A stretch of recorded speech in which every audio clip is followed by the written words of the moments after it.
everyone, I am Arlette Hardy, blogger and joy strategist from chasing-joy.com, and I am back giving you guys a weekly bump date on I'm going to talk about my 34th and 35th weeks of pregnancy after a 2+ year journey to become a single mom by choice, where I ultimately found success through IVF after an ERA. So thanks for joining me. And okay, I was just looking to the side at the reflection of the camera in the mirror to make sure that I didn't cut my head off or anything, and that you guys are seeing me. So I'm in the baby's room.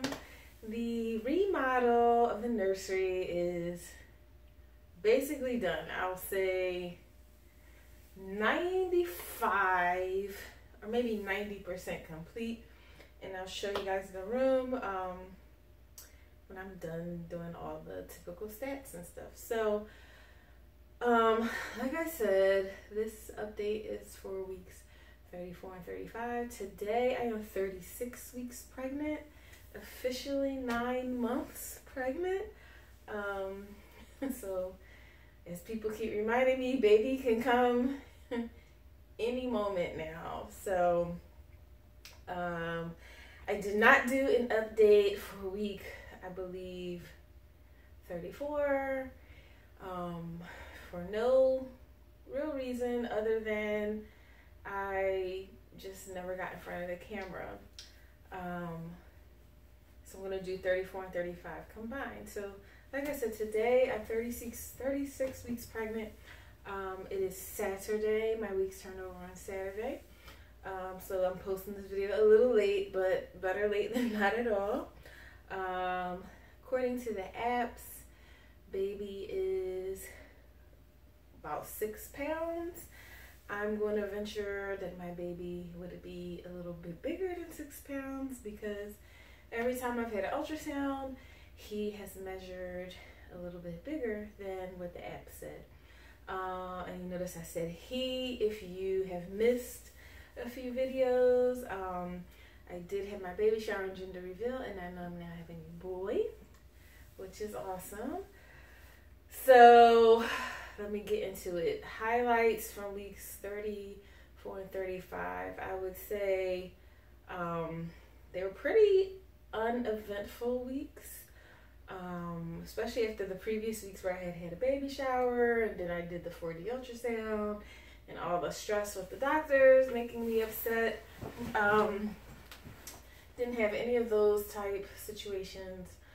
It was pretty easygoing. I did start going for my non-stress test appointments. I've had now 4 non-stress test appointments. If you follow me on Instagram, which I recommend, you can find me as Chasing Joy. I tend to post in my Instagram stories from my stress tests, so you get to see what that looks like. But basically, I go there, I lay down or kind of get propped up on the table, and they put 2 belts on me, one measuring I guess my uterus for any type of contraction, and other monitoring the baby's heart rate, and it can also sense movement. And they're looking, I'm still not 100% sure exactly what they're looking for, but my understanding is they're looking for his heart rate to elevate appropriately and stay elevated for so many seconds, I don't remember how many, in response to him moving around, and then go back down, and to see that 2 times in, I think, 20 minutes. So the tests can take long or be short depending on how active he is. The first time I went, it took an hour and a half, and that was because at first I think he was asleep, so the heart rate itself was a little lower than normal. Every ultrasound and thing I've had, his heart rate has been in the 150s, and the very first stress test, it was like 130 something, 140 something. So I think he was asleep, and then he wasn't moving around Because then it did go up to like the 150s, and then he was moving a little bit, so I think he woke up. But the paper, so there's like this paper that prints out. I don't know if you've ever seen like I think it's called an EKG. So it's like a paper where the heart rate, or like on TV when they show a lie detector test, that paper that comes off the machine showing the heart rate. They have that, and it got, first the paper jammed, and then the doctor came in and she fixed the jam, but then she forgot to hit the print button, so it was monitoring me but not printing out. And of course by then he's like moving all around, but there's no printout. So the nurse came in and then she fixed it, and then it jammed again. So between him being asleep in the beginning and then all the paper jams, yeah, it took an hour and a half. That was the longest one. The shortest one was the last one, which I think I was only there maybe 45 minutes total, and that included, you know, talking to the nurse, doing my urine sample, getting an appointment time changed, and talking to the OB at the end, and getting my, what they call fundal height. I think that's what it's called, where they measure your uterus to see how high up it goes. And the whole appointment was 45 minutes, so that was like the fastest one. So I've tried a couple different things. The first time I went, they said eat first, because then it makes them more active. So I've noticed that often when I'm eating, he's active. So that day he was active the whole time I was driving there eating yogurt, and then as soon as I got there, he went to sleep. So the next time I went, I decided to not eat first, but to eat while I was there. Which he did get active sooner than the previous time, but that was challenging because of the angle that I had to lay at. It wasn't very comfortable to try and eat my soup. So that wasn't the greatest either. The next 2 times I brought candy, which I didn't tell the doctors because I have the gestational diabetes. I'm not really supposed to eat candy, but I just got the really small pack of Swedish fish and I like shoved it in my bra. And then, so I ate right before, so hopefully that he would wake up, and then I ate a few of the candies, and that seemed to get him going a little bit more, so that he get out of there for the test. So the non-stress tests are a little stressful for me, just because every time I'm a little nervous. And I do listen to you guys in your comments, and forgive me for not remembering who, but I think it was Boston Girl, and another viewer recommended that I pack a bag and have it with me in case one of the non-stress tests does not go well and they want to admit me. So that makes me a little nervous when I go, just the idea of like, oh, this doesn't go well, they can admit me. But anyway, so all that started. But so far it's been good, and I have no complaints about it, and everything's been pleasant. No doctors have upset me the last 2 weeks. No crying in the car the last 2 weeks. So overall that's been well. That's like the most significant thing in terms of the baby. I'm still feeling his movements. They've changed. It's a lot more like stretching movements now. I definitely feel like he's running out of space in there. I feel like since the baby shower, I have blown up, and I'll show you a bump shot at the end. Highlights of the last 2 weeks. So I bought a car, or actually I leased a car, because I needed more space. So that's been great. Still getting used to it, but I do like having more space and everything, and that's like something else checked off the list. That, you know, things that I needed to do before the baby, or before, at least before he was big enough for the, what they call a convertible car seat, the bigger one. So that was a great highlight, and just each successful non-stress test is a highlight. I feel so relieved when they're over. Those are the 2 most eventful things. Low lights. I don't know if that's a word, low lights. Low points for the last 2 weeks. I don't really think there has been a true low light. I did buy a baby monitor that did not work, so that's pretty disappointing, and I have to deal with like returning that. But yeah, things have been pretty good. Last week we had a snow day, which was nice. I didn't go into work. I was actually supposed to have the cardiology appointment that I told you guys about because I've had those hot flash with the palpitations. I haven't had that in a while. Knock on wood, thank God. But because of that, the high-risk doctor did want me to see a cardiologist. That was supposed to be last week, but that was the day we had a snowstorm. So I rescheduled. They called me to see if I could come, and we decided to reschedule just because I don't like driving in bad weather. And I said it'd be silly to go to a non-emergent appointment in bad weather and get into an accident. So that'll actually be next week. So next week will be crazy because I have 5 doctor's appointments in 1 week. It's ridiculous. So I have the 2 non-stress tests because I go twice a week. I have an OB appointment. Normally they try to match that with the stress test. However, in the practice there are 5 OBs and 1 I have not met, and that one's only available on Tuesday, which is not my non-stress test day, but I'd rather go and meet her so that if that doctor happens to be the one to deliver the baby, it won't feel like a stranger. So that's 3 appointments. The cardiology appointment, like I said, got scheduled for next week.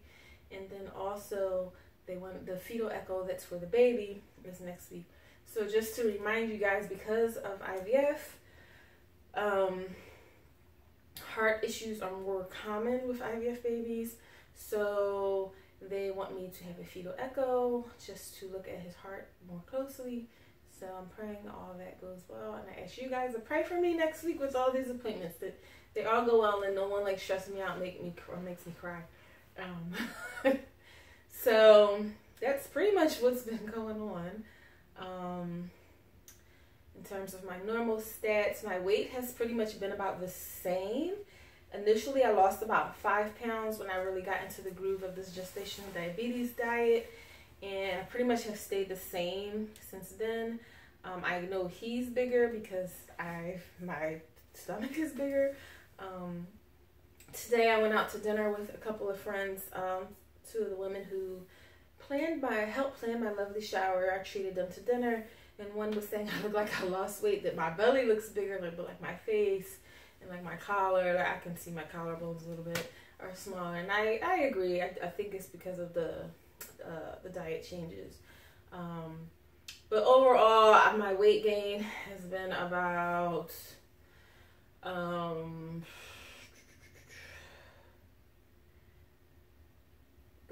maybe like 26 pounds. It had got over like 30, and then, like I said, I lost about 5. Other symptoms, I still have the swollen feet. I am going to the bathroom more frequently. I noticed that in the last couple of days. He's still pretty high up. Well, not at this moment, but often I can feel, I guess, like his butt, like right here under my boobs. My sleep has been pretty good. Sometimes I don't sleep because I just feel a little anxious or just insomnia, but if I don't have any of that going on, if I can just watch TV and just fall asleep, naturally I tend to sleep pretty well. I'm not really uncomfortable. I'm not even really using the pillows too much under my sides, but I still have the pillows at the bottom of my bed under my feet. My feet still swell. It was so funny. Last week I hardly went into the office because we had between my doctor's appointments and the snow days. I worked from home a lot. My feet didn't swell. This past week 35, I went to the office quite a bit more, and by the end of the day yesterday, my feet were really swollen. So it's interesting that my feet swell so much more with work days. I'm down to like 2 pair of boots and 2 like casual sneaker / shoes that fit. So yeah, I only have 2 more weeks of work going into work. I cannot wait till I can just work from home, which I plan to do until he arrives, because then I don't have to worry about what I'm going to wear, or which shoes fit, or how often I'm going to the bathroom, or anything. Also, on days that I work, I notice I have more of the ligament pain under my belly. I just don't know what it is. I guess it has to be my posture at the desk and the amount of walking around that I do. Anyway, back to the stats. Cravings. I have been craving more ice cream, which is not my norm. I did find that I can have the Magnum mini bars or the Dove mini bars, and they fall within my carbohydrate requirement for a snack. So I'm supposed to have like 30 carbs for a snack, and they're like, I think one is like 16 carbs, one is 19. So that's been great, even though it's not really what they intend for a snack, but at least it's something kind of sweet I can have and not like blow the whole blood sugar numbers. All my medications are the same at this point. Vitamins A, vitamins C, D, E, prenatal and Synthroid and baby aspirin. I'm going to be honest, I have not been as diligent with my Synthroid, but part of that is because I suspect that maybe that was causing some of the palpitations. So anyway, I know I shouldn't mess around with that, but anyway, don't be like me, okay? Do exactly what you're supposed to do with your medications. But most of the days I take it as I'm supposed to. Only a couple times where I was like, huh. And one day I forgot, and I was like, oh well. And one day you're supposed to have an empty stomach, but then I forgot and I needed to eat.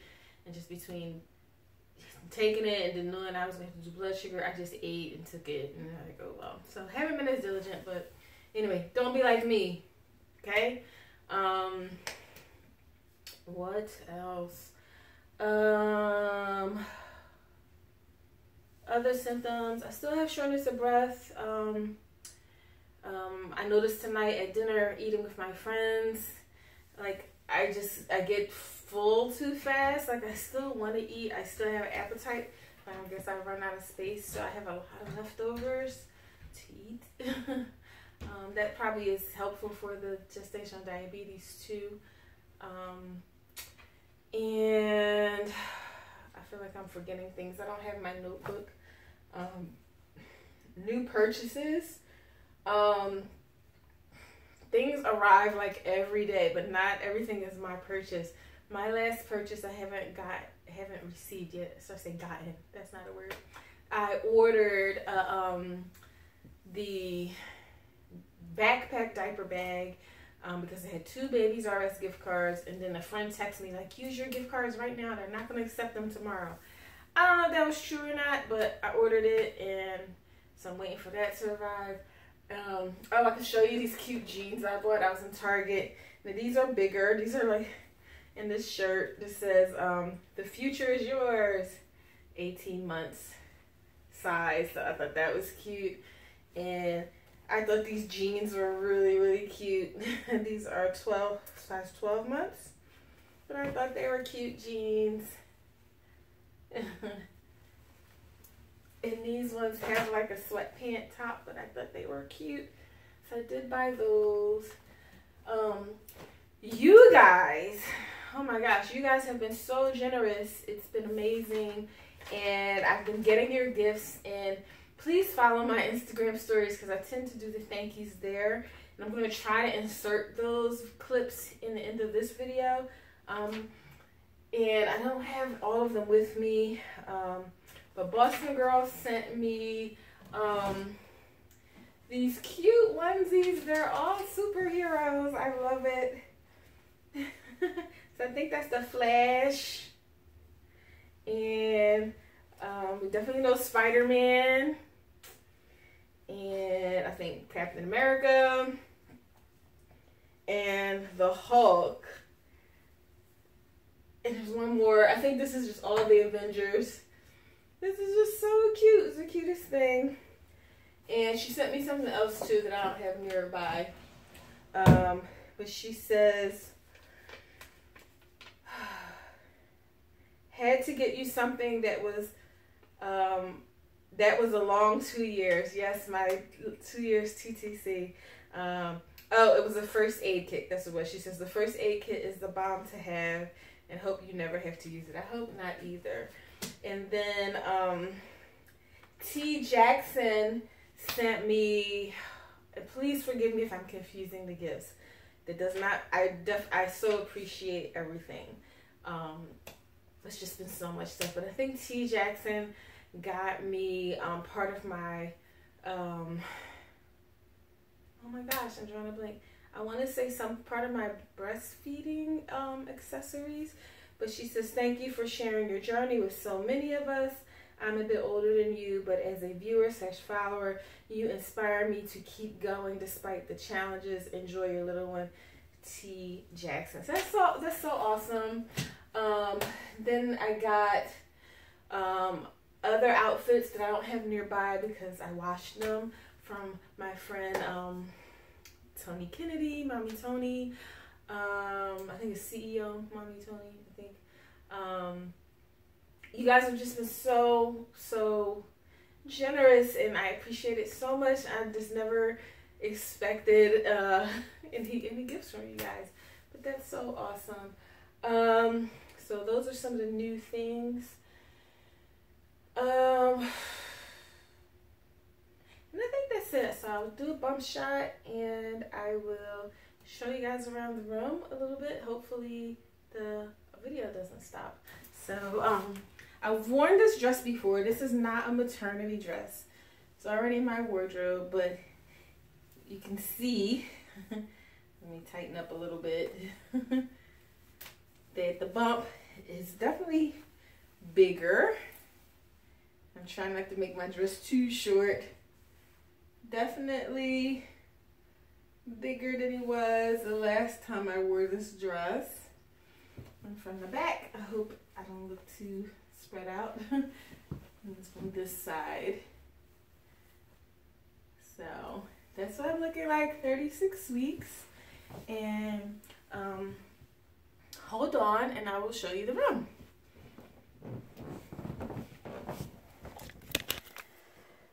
So the main thing missing from the room are my curtains. So that's why the room is like 90% complete. Okay, still waiting on curtains, and then I feel nervous about hanging things on the wall because he did such a good job with the paint that I don't want to ruin it. But anyway, so over here is a changing table, and I have to put the cover on, and then the dresser.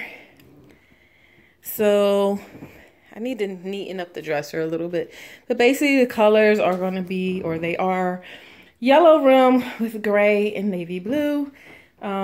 Navy blue to make it a little more boyish. And this diaper cake is from a coworker, which is, people have been so generous. It's so nice. She just left it on my desk one day, which was really nice. This box says grateful, thankful, blessed.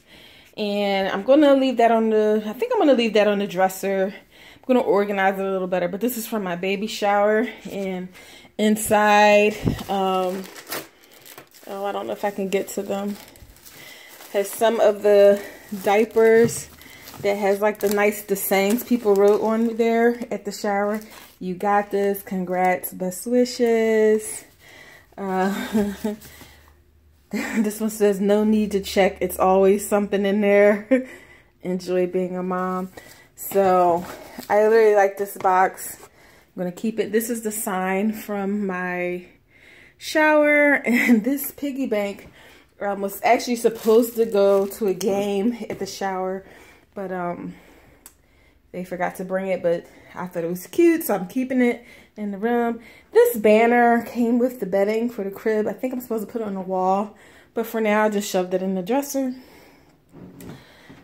Now this bench, which you guys remember me sitting on from way back when I first found out I was pregnant, was already in the room. The pillow got all messed up on the top. And underneath I have some of his books and some of his bath toys. Like these are letters and numbers. And this is just the hands-free pumping bra I got at my baby shower. And these are some of the books. So far, my favorite book to read to him is The Pout Pout Fish. My friend Marcia gave me. I still read that. And I got a boppy at my shower. I still have to get boppy covers. And then there is the rocking chair that I love. It's very comfortable. And don't worry, I won't leave the scissors in there. And then there is the crib, which is so cute. And I really like the gray, and it's like a giraffe. I want to get him like a big giraffe to be in here. And these are, if you watch me on Instagram, you saw I did laundry. So these are all the 0 to 3 month things, and blankets and swaddle and sleep sacks that I washed. And last but not least is where his shoes will go. He already has 3 pairs of shoes. And here's some toys that people got me. These actually are supposed to go behind the door for now. And I really love this. I have to show you guys later. But it's makes white noise, and it actually projects an image. My friend Sania gave that to me. And then I got this good night light. So that's pretty much the room, guys. And I'll insert pictures at the end. And